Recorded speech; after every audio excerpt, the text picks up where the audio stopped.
Calaroga Shark Media.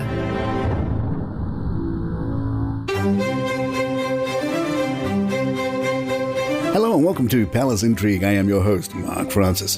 Meghan was on the red carpet attending the Power of Women Gala in Los Angeles and told Variety some vague words about her future plans. Meghan said, "Things that make people feel." I was going to say things that make people feel good, but it's more than that.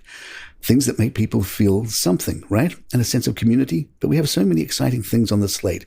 I can't wait until we announce them. I'm just really proud of what we're creating. My husband is loving it too, which is really fun. Meghan, who, along with husband Prince Harry, moved out of the UK to avoid the paparazzi and have more privacy, spent the evening at the event with Leonardo DiCaprio, Oprah, Lipa, Emily Blunt, as well as the night's honorees Carey Mulligan, Fantasia Barrino, Gladstone, and Billie Eilish. Meghan also posed for photos with Megat Janet Yang, an American film producer who made her name working for Steven Spielberg and who is now the current president of the Academy of Motion Pictures Arts and Sciences, and with Perlina Igbokwe, chairman of Universal Studio Group, who runs NBC. Some looked at the photo ops as a sign Meghan could return to acting or even get a star on the Hollywood Walk of Fame.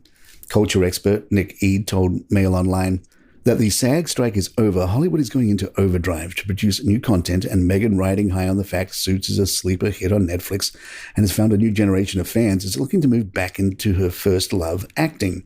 Not only is a part in a movie or returning series lucrative, it could establish Meghan as a serious player in Hollywood, where she may act and produce too. She's always said she loved acting, and playing a character may be the perfect way for her to shut her detractors down and shine in a starring role. She's a shrewd player, and this power move will play to her strengths. With her references to Suits and her posing with some of Hollywood's elite power women, she's going in a direction that could earn her millions and perhaps even a star on the Hollywood Walk of Fame. Meghan addressed the popularity of Suits and said, "It was great to work on, such a great cast and crew. We had a really fun time. I was on it for 7 seasons, so quite a bit. But it's hard to find a show you can binge watch that many episodes of these days, so that could have something to do with it. But good shows are everlasting." Body language expert Judy James was impressed by Meghan's solo power. She said, "Meghan's red carpet body language here and her deceptively simple styling suggests maturity, confidence, and resilience. Her chin is raised and her eyes hit the camera with a knowing look, rather than her signature expression of youthful excitement. She looks on top of her game, posing alone too. Her body positions are well chosen to suggest solo power in what looks very much like a hint that she's back in the show business she loves."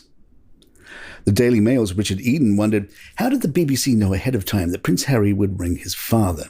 And how afterwards did the Daily Telegraph discover the contents of a conversation to which few others could have been privy?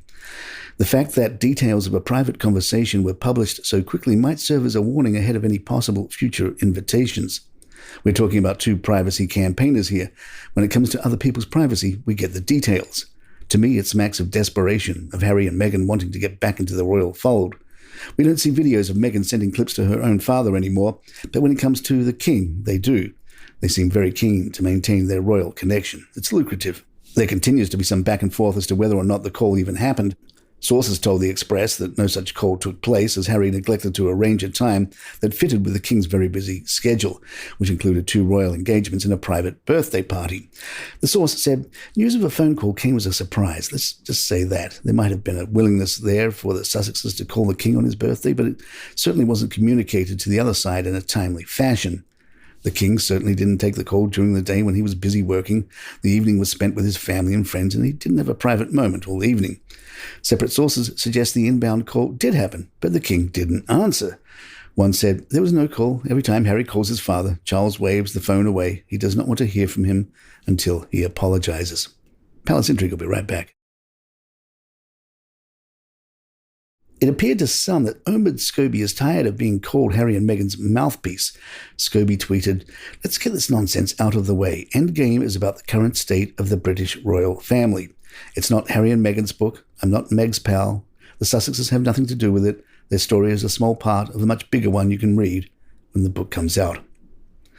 Harry wasn't the only royal to miss the King's birthday. The Express reports neither Princess Anne nor Prince Edward made it. Anne was in Scotland, where she carried out engagements in Glasgow. Edward was in Singapore, where he attended a reception for the Commonwealth Games Federation at Swiss Hotel The Stamford. It is unclear if Prince Andrew attended. And there you have it. If you'd like to email us, our address is thepalaceintrigue@gmail.com. Please follow us on Spotify, iTunes, Google Podcasts, or your app of choice. And if you're on YouTube, please hit that subscribe button. It really helps us out. I'm Mark Francis. My thanks to John McDermott. This is Palace Intrigue, and good times.